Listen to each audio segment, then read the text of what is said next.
And I was in medical school at that time, and I was like, you know what? I'm gonna use my love for science. I love to cook.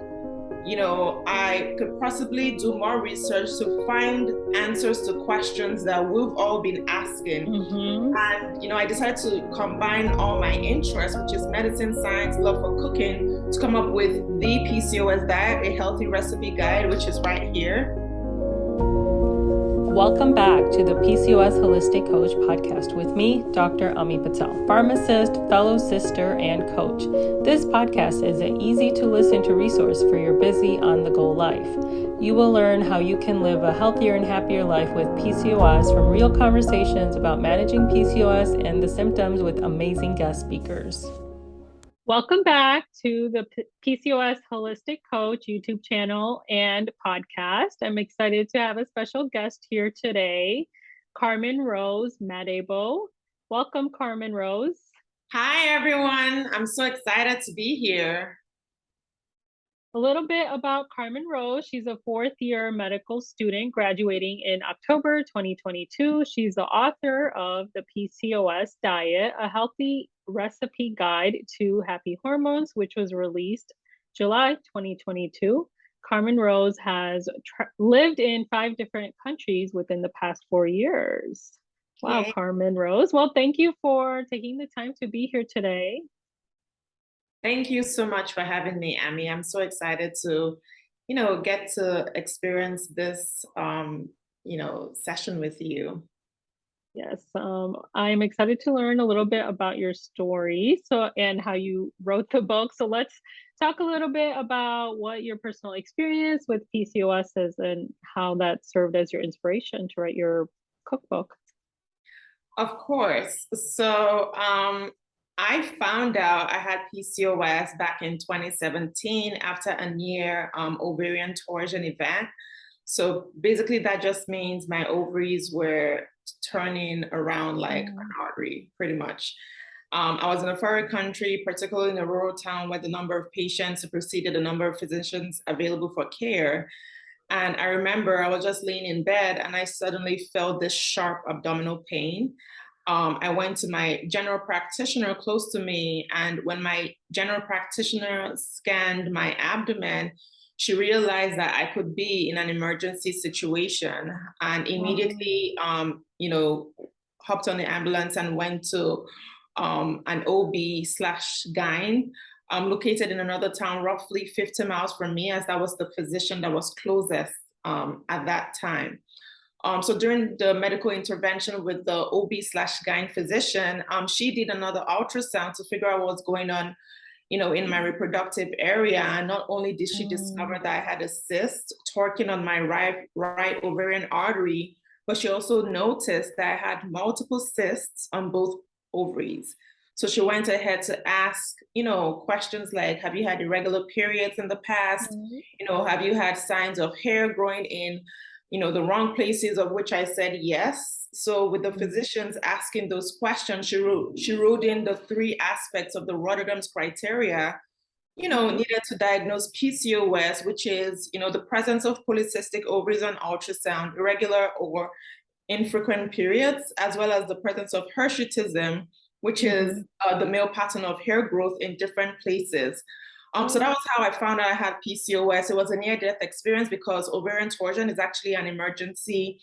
It's a medical emergency, but thankfully I did not require surgery, as the cyst did not completely end up infarcting my blood supply to the ovary.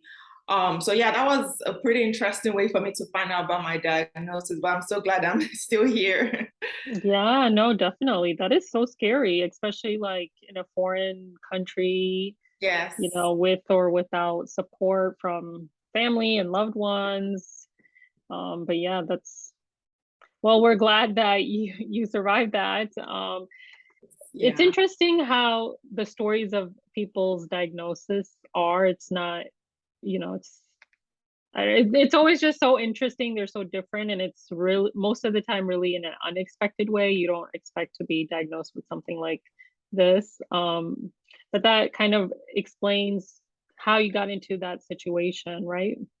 Yes. That um my PCOS diagnosis, I think post my PCOS diagnosis, I would say life was a little bit of a roller coaster to say the least, because I wasn't, I had no idea what to do, Right. what types of food to eat. I was, Mhm. very young at that time. And I was like, okay, this is something I'm probably going to deal with for the rest of my life. I might as well, I can just eat whatever. I don't think anything is going to happen to me, because I'd been in quote healthier prior Oh to yeah. prior That's to that how we event. are. So I was literally eating, every and anything I could get my hands across, like I was a teenager, until I started suffering the consequences. So, Mhm.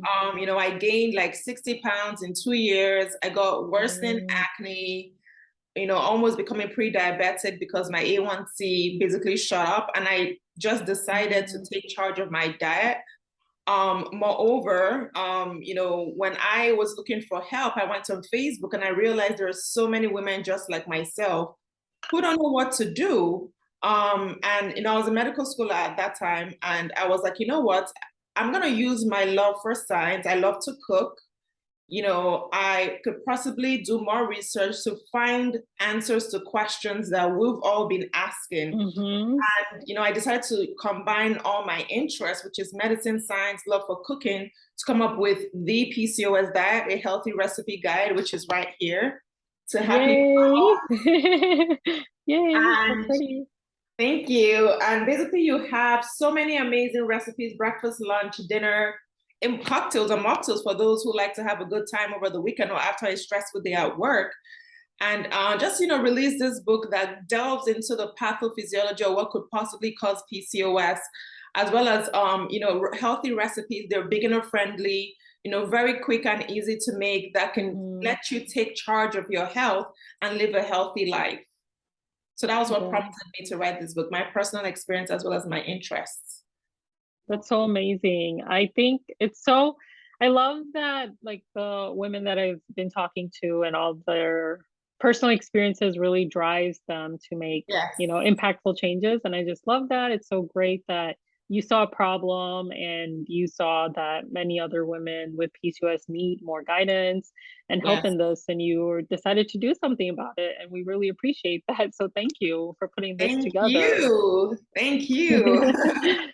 I really also love about the cookbook. I love just the diversity of the recipes. They're not just like your I don't know, boring-ish types of recipes, and I think they help cover like a lot of cultures as well. So Yes. it's really diverse recipes that I really like. So I think it's a good book for sure. Thank you. Thank you. How has your PCOS and medical school experience shaped what direction you want to take your career as graduation is coming up for you? That's actually a great question. Through PCOS, I've been exposed to multiple medical therapies that could possibly help patients navigate or manage their condition. And, to give back and promote the spirit of medicine, particularly in PCOS patients, I decided to join the Integrative Medicine Interest Group. Mm. And I currently serve as a national student representative for a well-respected integrative medicine / family medicine interest group. Now, I'm sure you're asking, what exactly is integrative medicine? Yes, tell us a little bit more about that. So integrative medicine is a part of medicine that combines evidence-based, emphasis on evidence-based, holistic / alternative therapies. And it's added to traditional allopathic / osteopathic. So that's just the regular, medicine that your primary care or your surgeon or Yeah. whatever, physician that you go to practices, they either practice allopathic or osteopathic. So integrative medicine adds to that. And it basically enhances the care of medicine by giving you a holistic approach to tackling various diseases ranging from acute to chronic diseases.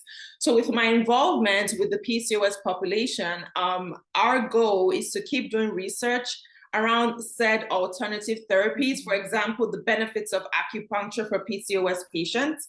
We're going to keep doing research about that so it becomes normalized in practices. And by normalizing it, then that could also possibly lead to its covered by insurance, because right now acupuncture is not being covered for PCOS treatment or for basically like stimulation of ovulation, because acupuncture can help you ovulate. It's not being covered by insurance. Acupuncture at this point is only being covered for pain purposes.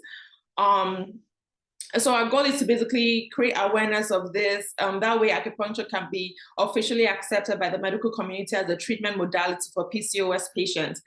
Now, to get this approved, not only do we need amazing physicians to keep doing research, but we also have to basically submit resolutions, in this case, coverage of acupuncture by insurance, to the White House, which is a lot of process involved to basically approve, as I said, coverage of this therapy by insurance.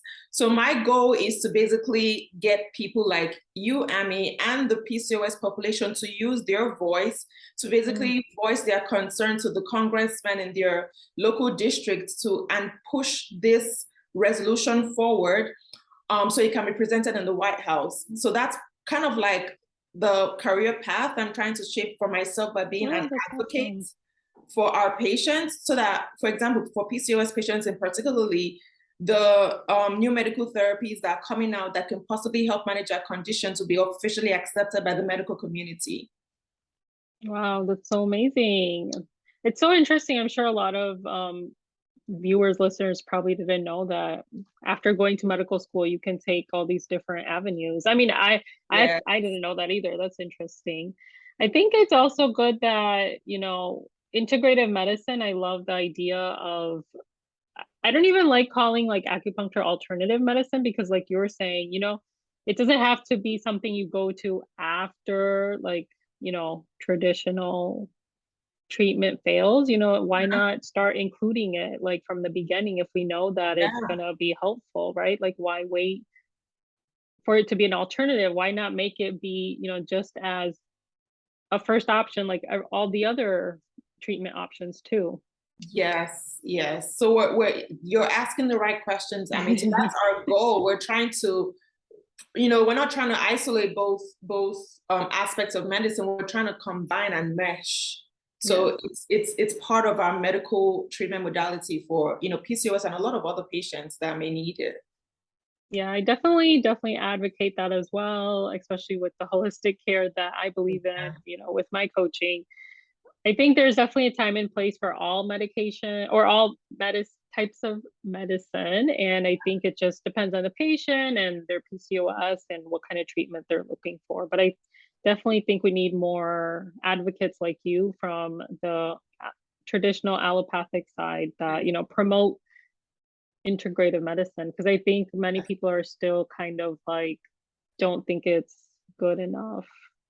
I don't know. That's the vibe I get from. Yeah, so we're honestly trying to eradicate that stigma around integrative medicine, and that's why we're really pushing it. We're really pushing it. But who knows? I live in California. We basically are the force, because we're one of the biggest states in the US. We have a lot of we voice articulate things that don't really sit well with us to our congressmen. So I believe when California, Florida, or even Texas, when we all join forces and basically articulate this, you know, combination, like combining integrative to just traditional allopathic and, you know, not isolating both practices, I believe 5 to 10 years from now, it's just going to become one, you know, part of medicine. It's not going to be isolated. Yeah, no, that's so good. I'm waiting for that day too. Have you heard of PCOS Challenge? I have heard of the PCOS Challenge organization. Yes, they do a lot of advocacy as well. And then in March, they have PCOS Advocacy Day. So, okay. Yes, I would. Yes, I have heard about the challenge. I think they actually have an event coming up soon, if I'm not mistaken. Yes, for PCOS month next month. So, okay, good. Yeah, I just want to make sure you're involved with that, with, as you were saying, with the advocacy. So, okay, cool. What is one of your favorite recipes from the book? Ooh, this is tough because I genuinely love all the recipes. Good. I had a lot of fun creating all these recipes, so Oh, I'm good. kind of biased. But I would say the plantain tuna boats. I have an African background, and where I'm from, we love, love, love plantains. Plantain, to simply put it, is life, you know. And in my country, however, it's prepared by unhealthy means, such as deep Mm. frying. So for the fact that I could come up with a recipe where my method of cooking, which is using an Oh. air fryer, still preserves the taste and the nutritional content of the food without jeopardizing your health. Plus the recipe has albacore tuna fish, which is rich in omega-3 acids. I feel like I'm Mm. getting the best of both worlds, which is yummy and Yeah. healthy. So yeah, that recipe is definitely, as millennials would say, a vibe. No, that sounds good. No, that's really nice to know that you put so much thought and of course tasted it yourself and Yeah. putting it out there, like all the recipes you've tried, you put a lot of thought and effort into them to create something that's practical that people will actually be able to make and enjoy eating as well. Yeah. I noticed that in the recipes in the book, they're all gluten free, and which is like such a debate all the time. Can you No. just briefly explain like what your thought process was behind that? Great question, Amy. So if you've purchased my book or you would love to, I actually delve into the reason why gluten can basically worsen the presentation of PCOS. So gluten, as yummy as it is, basically when you consume it, it increases intestinal permeability. So just think of that as creating tiny, tiny, tiny holes in the walls of your intestine slash abdomen. And now to add to that, the gastrointestinal system, which is basically short form of your stomach, has pre and probiotic bacteria, as well Hmm. as bad bacteria that lives there. So anatomically, if you look at your body, you would see that your reproductive organs are located underneath your gastrointestinal system. So when you consume gluten and it creates Mm. those tiny holes I told you about, since it's very close to the reproductive organs, those bad bacteria I had mentioned can actually diffuse from those tiny, tiny holes down to your reproductive system and further worsen the hyperinflammatory states of PCOS Mm. patients. So that's kind of like the summary of how we can worsen it. Now, is it mandated for you to eliminate gluten? Of course not. It's advised, it's encouraged. But if you feel like you're struggling eliminating gluten, I always believe in the take it one step at a time principle, which is you can Yeah, start, definitely. if you eat gluten 7 days a week, you can start cutting it down to like maybe 6 days a week the first month, 5 days a week the second month. And it takes 23 days to make or break a habit. So if you consistently cut that down, and Yeah. replace it with like gluten-free alternatives, then it's gonna increase or decrease, the worsening presentation of PCOS. Yeah, no, that makes sense. That's good to know that, it's good that you have the scientific information within the book that everyone can refer to and recipes to help you out, as well as, keeping in mind that it may take a long time to make that changeover if you decide to make that change. I was going to say something else about that. No, I think that explanation is really good. And I think with that, like making any changes like that, it affects everyone differently. And I think it's also important to kind of monitor or keep track that if you are doing like, eliminating gluten, then you're seeing how that affects you. Oh yeah, definitely. And the other thing is like, I noticed, well, gluten nowadays in our I guess where it's available nowadays for us, it's really overly processed. So I think, if you're just keeping in mind and trying to eat more like whole foods and natural foods, then naturally you're kind of steering away from gluten anyways to an extent. Yeah, that's very true. Yes, if you choose, as you said, whole foods, non-wheat, because you can find gluten in wheat products. Right, right. Non-wheat products, yeah. And the funny thing is, not only can you find in wheat products, some of our ketchups or our, Yeah, because sauces, actually, yeah, they make it with gluten now. So you actually have to check the food labels to make sure, you're not, taking that in. And for patients, obviously, with like celiac disease, which is a type of autoimmune condition, they have to eliminate that because that worsens Right. if they don't. So yeah. Yeah, that's exactly what I mean by like overly processed. Like, why does ketchup? It's literally made of tomatoes and Tomatoes, spices. It yeah. does not need to have wheat in it. But anyways, but yeah, that's my point. Like trying to, be aware of, like you said, reading the labels, but if you're sticking more towards, well, I guess ketchup, I mean, unless you want to make your own, or I guess looking for ones that are maybe not as processed and more That's natural, that processed. have like limited ingredients. Yes. Yeah. Yeah, that's a good point. Well, where can viewers and listeners purchase your cookbook? You can purchase it on Amazon. So it's right there for you. It's titled The PCOS Diet, a healthy recipe guide to happy hormones. And it's written by Carmen-Rose Madiebo, which is myself. Just remember Carmen San Diego. That will probably help you remember. This is how the book looks. So it has like a peachy background. It has all pictures of some of the amazing recipes that you can find in the book. And yeah, if you also Google the PCOS diet on Amazon, it should be one of the first pictures to pop up on Google. Can you show us some of the pages? Because the Of photography in the course. book is like really good too.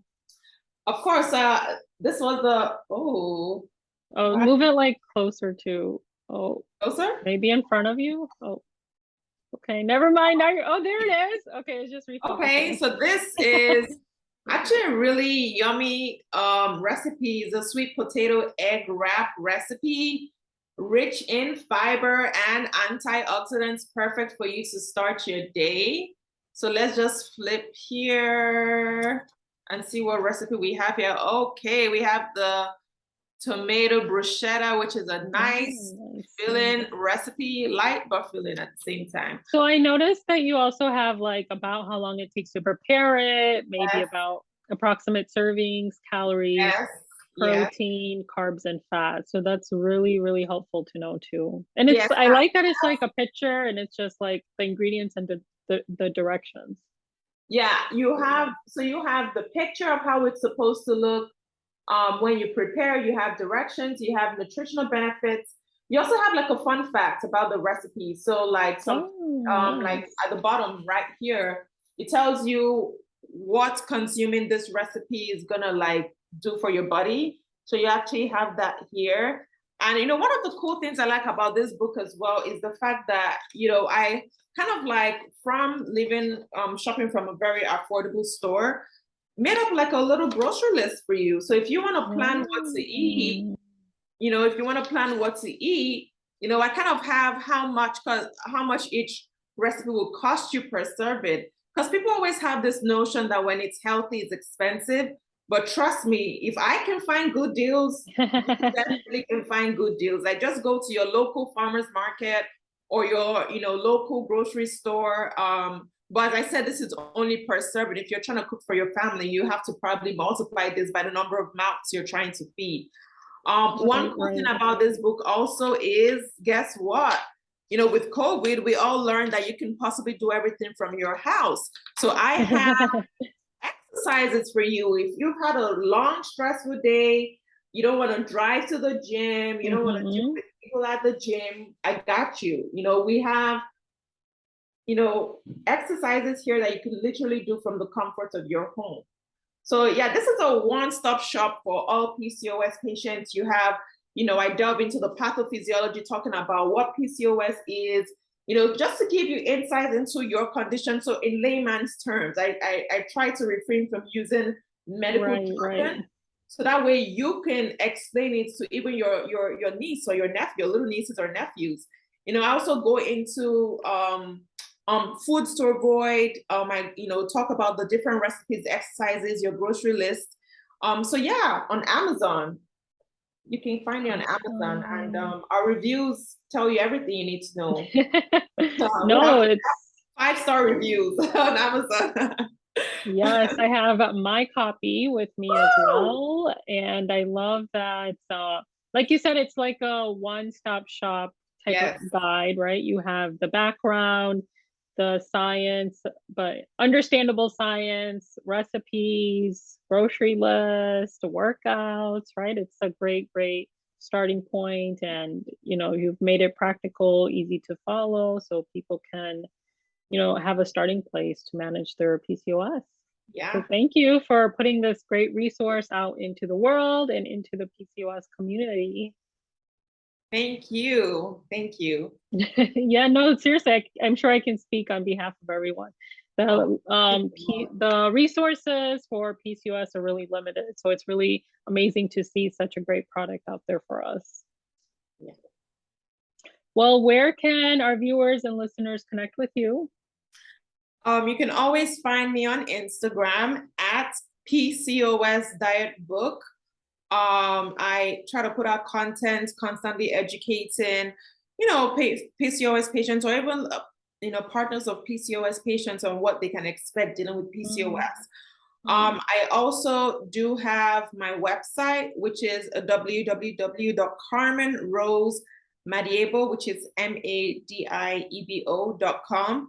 We have new and exciting things coming up. We're starting out a newsletter to start, emailing our followers, content. And finally, if you have any questions, concerns, I do get tons of emails, even from spouses of PCOS patients.